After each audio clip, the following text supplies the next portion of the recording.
Siema, dzisiaj jest 11 listopada, święto niepodległości i z tej okazji pomyślałem sobie, że zrobię taki luźny odcinek na ten temat, z kim nas kojarzą Chilijczycy.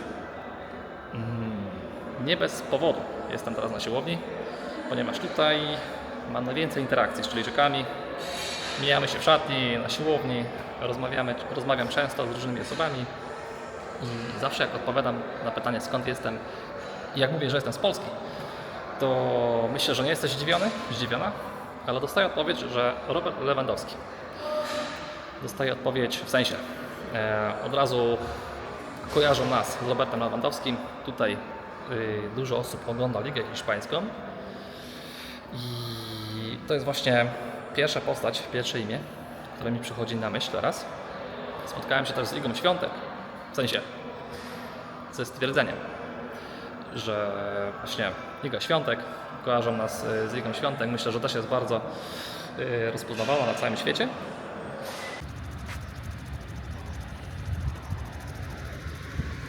Też jestem ciekaw Twojej opinii, z czym Ty się spotykałeś, ponieważ jak ja mieszkałem w Wielkiej Brytanii, no to zazwyczaj się spotykałem rzeczywiście z Robertem Lewandowskim, z tą opinią, że jesteśmy najbardziej kojarzeni z Robertem. W innych krajach, jak podróżowałem, no to też rzeczywiście jest ten Robert. No i też się spotykałem z opiniami o naszych zachowaniach, jacy jesteśmy i zazwyczaj to było, że jesteśmy bardzo pracowici. Także jeśli masz ochotę się podzielić z nami, ze mną, Twoimi doświadczeniami, co Ty słyszałeś, jak odwiedzałeś inny kraj, no to zapraszam do napisania komentarza.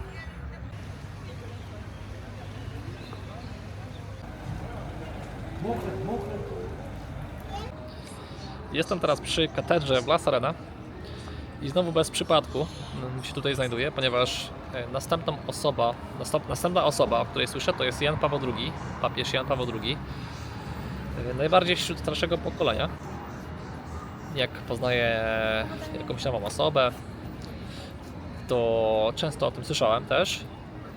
To też ma swój powód, ponieważ papież Jan Paweł II odwiedził Chile w 1987 roku. I to był bardzo ciężki czas tutaj w Chile i dla wielu to miało ogromne znaczenie, dla wielu Chilijczyków, no i to też tak zapadło w pamięć.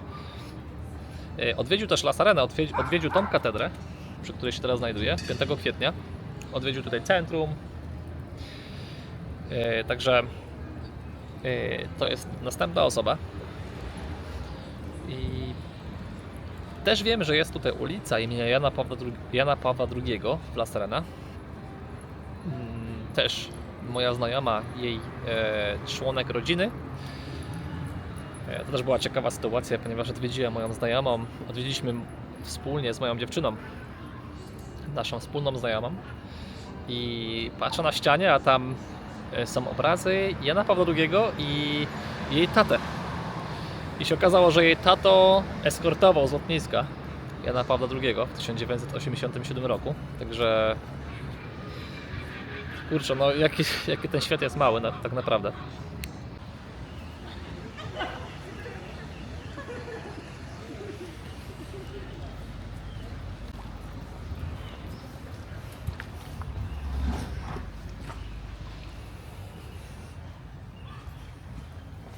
Gracias.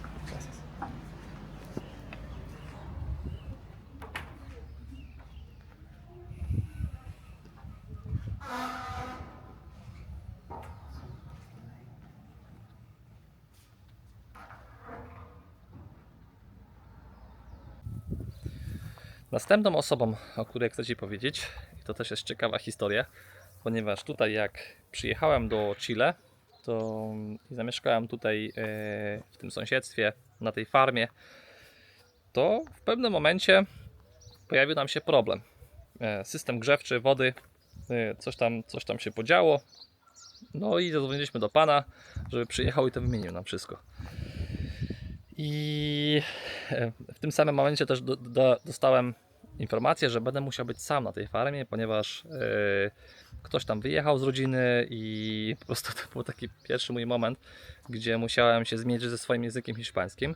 Już wtedy się uczyłem troszeczkę, aczkolwiek no